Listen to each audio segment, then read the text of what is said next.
And now, let us hear a message from our Regional Director, FAR Chief Superintendent Romel C. Trajo, sir.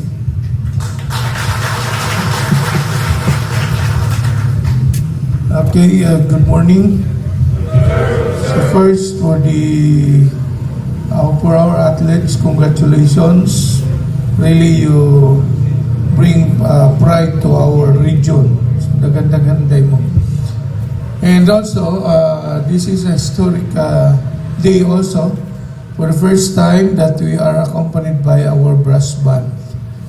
This is my vision to have a brass band. This is my third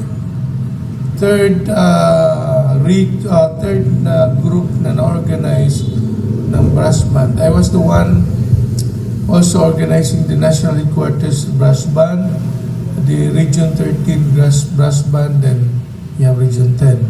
So congratulations.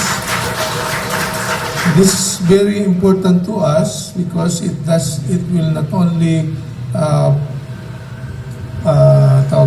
add spice to our ceremonies, but also it enliven spirits because of yung music na may produce nila. So sa tanan nga kuan ng mga endeavor ng mga Pilipino ay nandun yung brass band. So this time we put it in Region 10 para magkaroon tayo naman. Okay, so congratulations sa tanan at we made it through our recruitment process. Then natin ng ating member ng brass band. Welcome to the flag raising ceremonies. And also congratulations to the newly graduate ng GLC. Graduates ng GLC, congratulations, you made it. At ang information na karating sa akin, out of top 10s, 8 ang ato. Very good, congratulations. So my message is, we are on the oversight period pa. That's why regional office personnel is not exempted for that. And also we have the medical, no? Medical. I reiterate ko sa inyo about drugs. Completely talikuran nyo na yan kung sino man kayo. Kasi once na ako ang mahuli ko kayo or kayo mahuli sa ibang immediately I will file cases para matanggal kayo sa serbisyo. Buti kung mahuli lang. Okay? So, alam ko, kilala ko kung sino-sino yung mga gumagamit at final warning. Kaya ko kayong araw-arawin. Okay? So, we will fully enforce our demerit system. That's why today we will have inspection. So, after the flag raising, remain in your ranks except GLC. Proceed to my office para sa Okay? Proceed to the conference room, GLC, pagkataas ng flag raising. For that, congratulations sa lahat at maganda namang responses natin sa mga standby lang tayo kung ano ng effect ng bagyo doon sa Luzon. Okay, for that, good morning.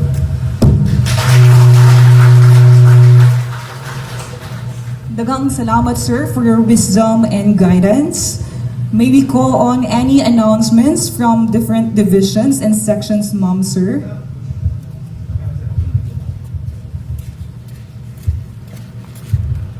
Thank you, Mels.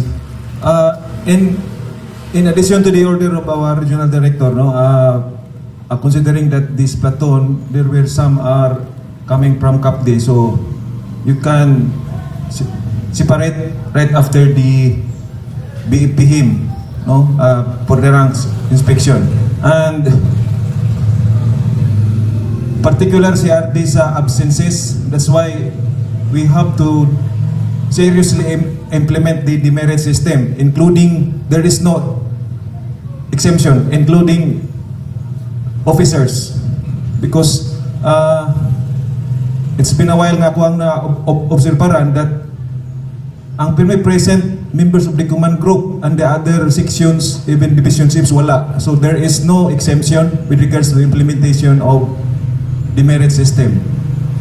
Okay, magkuhan ng gamay, ang company commander will serve as the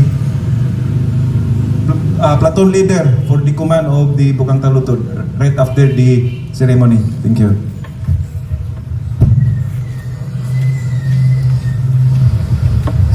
Thank you very much, sir. Again, is there more announcements from different division and section? There may be none. Let us now sing with honor and pride the Bagong Pilipinas hymn, to be followed by the BFP hymn.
that concludes our traditional Monday flag raising ceremony. This has been your host, Fire Officer 2 Balsar Zabuta. Thank you, and let's have a safe and productive week ahead.